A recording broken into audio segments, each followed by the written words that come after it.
You are sitting on a chair. The chair is on the floor. The floor is part of a building. The building is on the ground. You are not falling through any of it. Everything feels solid, firm, real. Why? You might say it's because atoms are solid. The atoms in your body are pushing against the atoms in the chair. But atoms are not solid. They are almost entirely empty space. An atom is a tiny, dense nucleus surrounded by a cloud of electrons zipping around in a vast emptiness.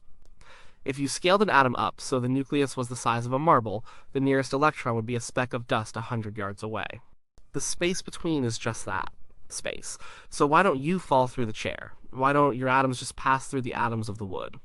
The reason is a force. It's called the electromagnetic force. The electron clouds of your atoms are negatively charged. The electron clouds of the chair's atoms are also negatively charged, and like charges repel. So you float on a cushion of electromagnetic repulsion. It's this force that gives the world its illusion of solidity. But that just pushes the question one level deeper. What holds the atom itself together? Why do those electrons stick around that nucleus at all? That's also electromagnetism. The nucleus is positively charged, and the electrons are negatively charged. Opposites attract. So the electrons are bound to the nucleus, okay? We are getting somewhere. But what about the nucleus? The nucleus is where things get really strange. It's a tiny, tiny speck at the heart of the atom, yet it contains almost all of the atom's mass. It's made of two types of particles, protons and neutrons. Neutrons have no electric charge. Protons have a positive electric charge. And here we hit a massive problem. Think about it. The nucleus of a simple helium atom has 2 protons. The nucleus of a carbon atom has 6. The nucleus of an iron atom has 26. The nucleus of a uranium atom has 92. All these protons, all positively charged, are crammed together in a space that is almost unimaginably small. Electromagnetism tells us what should happen. Those protons should want to fly apart. The repulsion between them should be enormous. It's like trying to hold 2 powerful opposing magnets together, North Pole to North Pole. The force pushing them apart is intense. In a nucleus with dozens of protons, the repulsive force is colossal. The nucleus should not exist. It should instantly explode in a burst of energy. If electromagnetism were the only force at play inside the nucleus, atoms would not exist. Matter would not exist. The chair you're sitting on, the air you're breathing, your own body, none of it could hold together. The universe would be a thin, boring soup of stray particles. But the universe is not a thin, boring soup. The nucleus does hold together, so there must be another force at work, a force that is stronger than electromagnetism. A force that can overpower that immense repulsion and bind the protons together. This force is called the strong nuclear force, or more simply, the strong force. It is the most powerful force we know of in the universe. It is about 100 times stronger than electromagnetism. It is vastly, overwhelmingly stronger than the weak force which governs radioactive decay and gravity. Gravity might hold planets in orbit and galaxies together, but on the scale of the nucleus, it is so weak it's not even a rounding error.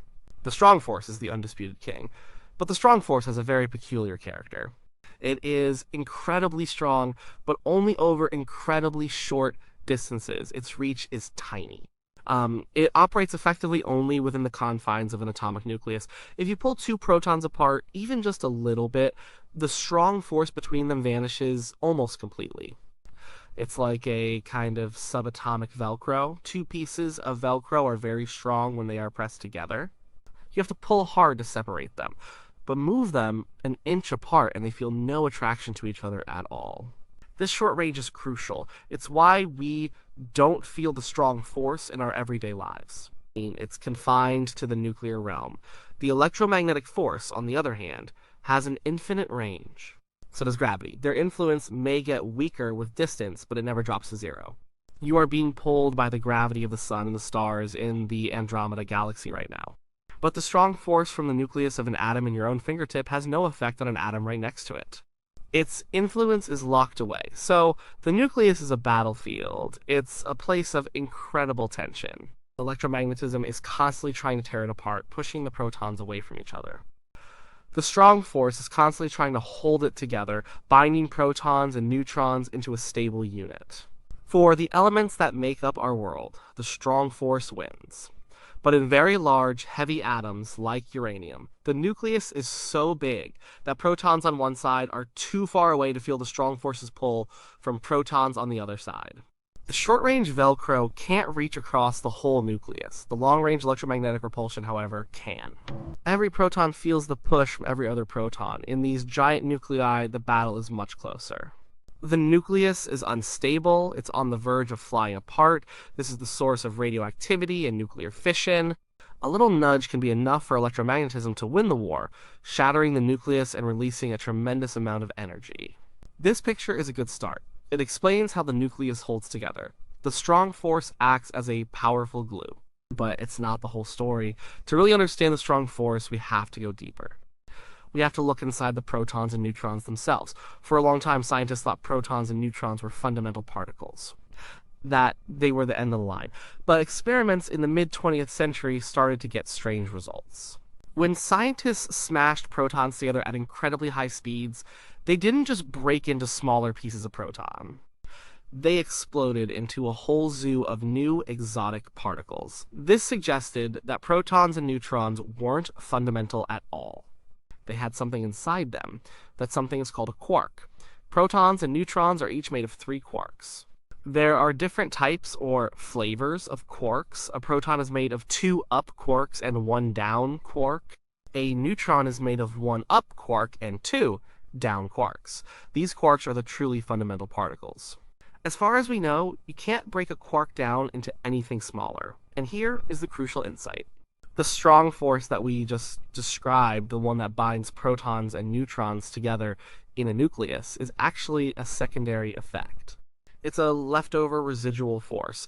The real strong force, the primary one, is the force that binds quarks together inside a proton or a neutron. This is a bit like how the force that sticks molecules together is a leftover effect of the electromagnetic force that holds atoms together. A single atom is electrically neutral. But the electron cloud can be a bit lopsided, creating a weak positive side and a weak negative side. This allows neutral atoms to stick to each other, forming molecules. The force between molecules is much weaker than the force holding the atom itself together. It's the same idea with the strong force. A proton is a bundle of 3 quarks. This bundle is essentially neutral in terms of the strong force. But the incredibly powerful forces raging inside the proton can leak out a little bit. This leakage is what we call the residual strong force. It's what's strong enough to overcome the repulsion between protons and glue the nucleus together. But it's just a pale shadow of the true force acting within. To understand that true force, we need to introduce a new kind of charge. We are familiar with electric charge. It comes in 2 types, positive and negative. The strong force operates on a different kind of charge. Physicists, in a moment of whimsy, decided to call it color charge. This has absolutely nothing to do with visible color. It's just a name for a property that quarks have. Like electric charge, it's a way for particles to feel and exert a force. But while electric charge comes in 2 types, color charge comes in 3. They are called red, green, and blue. And just like electric charges have rules, positives repel positives, attract negatives, color charges have rules too. The main rule of the strong force is that you can only have combinations of quarks that are color neutral, or white. You can never have a particle that has a net color. How do you make white?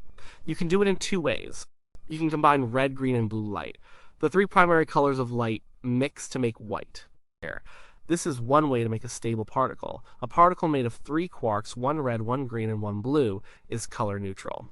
These 3 quark particles are called baryons. Protons and neutrons are baryons. There's another way. You can combine a color with its opposite, its anti-color. There is anti-red, anti-green, and anti-blue. A combination of a red quark and an anti-red anti-quark is also color neutral. These 2 quark particles are called mesons. They are less stable than baryons and are usually only seen in high-energy particle collisions. So the strong force is a conversation between quarks based on their color charge. But how does that conversation happen? Forces need a messenger, a carrier particle. For the electromagnetic force, the carrier particle is the photon. When 2 electrons repel each other, they are actually exchanging photons. The strong force also has a carrier particle. It's called the gluon. The name is perfect. Gluons are the glue that holds quarks together, and they are very, very strange. The photons, the carriers of electromagnetism, do not have an electric charge themselves. This makes electromagnetism relatively simple, but gluons are different. Gluons themselves carry color charge. This is where the strong force gets its bizarre and powerful nature. A gluon carries a color and an anticolor. For example, a gluon could be red and anti-blue. When a red quark wants to become a blue quark, it can emit this gluon. The gluon travels to a nearby blue quark. When the blue quark absorbs this gluon, it takes on the red charge and becomes a red quark, and the original red quark becomes blue. The colors are constantly being exchanged back and forth between the quarks inside a proton, mediated by this frantic dance of gluons. Imagine three people juggling. One has a red ball, one has a green ball, and one has a blue ball. They are constantly throwing their balls to each other. At any given moment, each person has one ball, but the color of that ball is always changing. The quarks are the jugglers, and the gluons are the balls being thrown.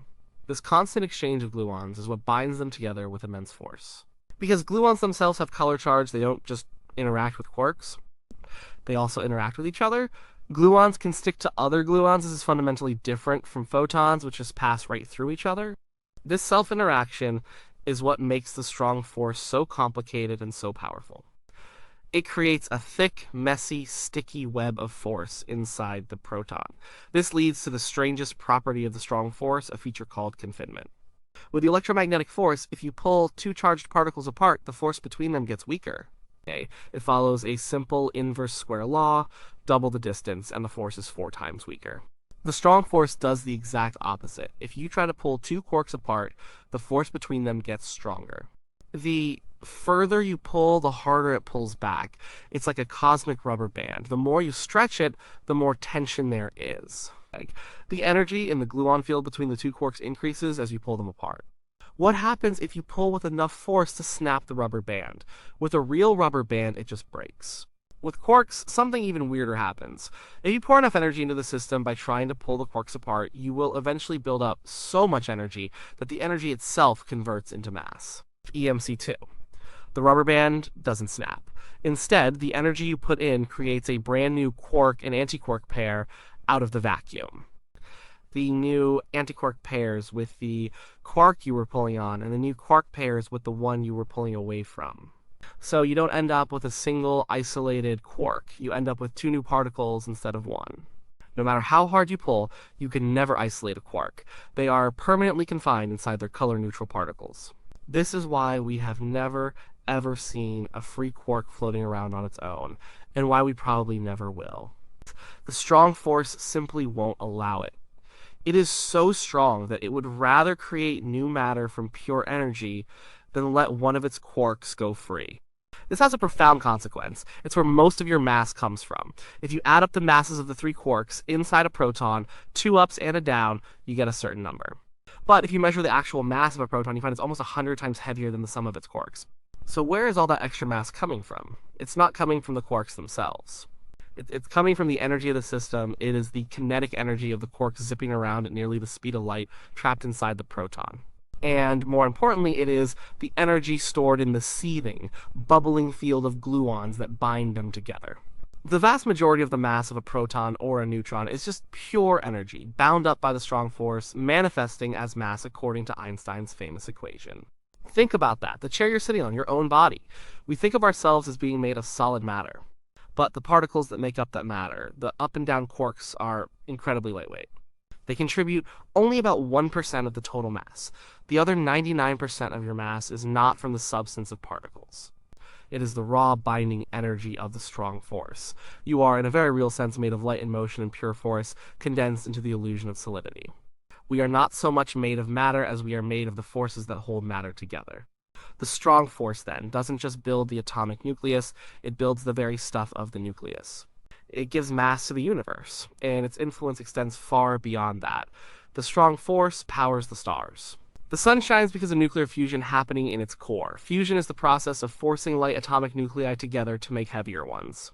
The core of the sun is a plasma of protons, I hydrogen nuclei. These protons are all positively charged and are flying around at incredible speeds. They constantly repel each other because of electromagnetism, but if you can squeeze them together with enough pressure and heat, you can sometimes get 2 protons to overcome that repulsion and get close enough for the strong force to take over. Once the strong force gets a grip, it slams them together, fusing them and forming a heavier nucleus. In this process, a tiny fraction of their mass is converted into a huge amount of energy. And it is this energy released by the strong force taking charge that makes the sun shine and creates the light and heat that support life on Earth. Every star is a giant furnace where the strong force is at work, forging heavier elements from lighter ones. The carbon in your DNA, the oxygen you breathe, the calcium in your bones, the iron in your blood, nearly every element heavier than hydrogen and helium was created inside a star. They were forged in a cosmic battle between the electromagnetic force trying to push nuclei apart and the strong force pulling them together. When those stars died, sometimes in massive supernova explosions, they scattered these newly made elements across the galaxy. Eventually, that material clumped together to form new stars, new planets, and, on at least one of them, you. So the strong force is not some abstract concept from a physics textbook. It is intimately connected to our existence. It's the reason the ground beneath your feet is solid. It's the source of the mass that gives you substance and weight. It's the engine that powers our star and created the very atoms from which you are made. It is a force of contradictions. It is the most powerful force in nature, yet it has the shortest reach. It is a force of incredible violence and tension, holding nuclei together against unimaginable repulsive forces, yet it is the source of stability for all the matter we see. It is hidden deep inside the atom, completely undetectable in our daily lives, yet without it, nothing in our daily lives could exist. It is the ultimate cosmic glue, a force so powerful that it prefers to create matter out of nothing rather than be broken. It is a quiet, stubborn, relentless force that works on a scale too small to see, yet builds the foundation of the entire visible universe. It is the chain that binds quarks, the anchor that holds the nucleus, and the furnace that lights the stars. It is the strong force that holds us and everything we know together.